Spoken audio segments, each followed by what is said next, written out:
So it's time to take a look at some of our Alaska news for this Friday morning. APD is looking for a man who was last seen on December 19th. The last place anybody saw him was at work, and his family hasn't heard from him since. They say it's quite unlike him to go missing for this long. They are now investigating it as a suspicious missing person down in Anchorage. A Fairbanks man was charged with assault for apparently attacking his dad with a gun, not shooting him but beating him with it. And at a public meeting, a kind of a town hall meeting in Wasilla, a couple of lawmakers gathered people in that they wanted to hear their concerns about public safety because they've been hearing anecdotally that crime is up. Now, the Astro statistics show that crime is down in the valley, but the people that showed up to complain say part of the issue is that we're not reporting it anymore because we know that the troopers aren't going to do anything because there aren't enough troopers. So that's what the people that showed up to this public meeting wanted to say, want more troopers in Wasilla. This as, of course, budget cuts have made it so that they are reducing trooper coverage around the state. The number of communities who used to rely on the troopers don't get it anymore. Wasilla still getting trooper coverage, saying they're not getting enough. GVEA here in Fairbanks is asking to hike their rates by about 2.9%. They're calling it the first such rate increase in like several years since 2009.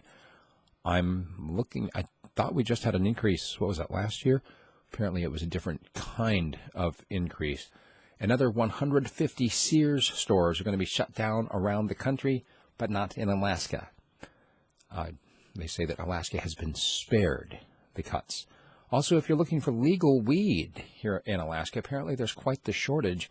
Every single one of the commercial stores in Fairbanks is closed right now because they sold out. Basically, in some cases, they sold out in less than a week of their entire supply.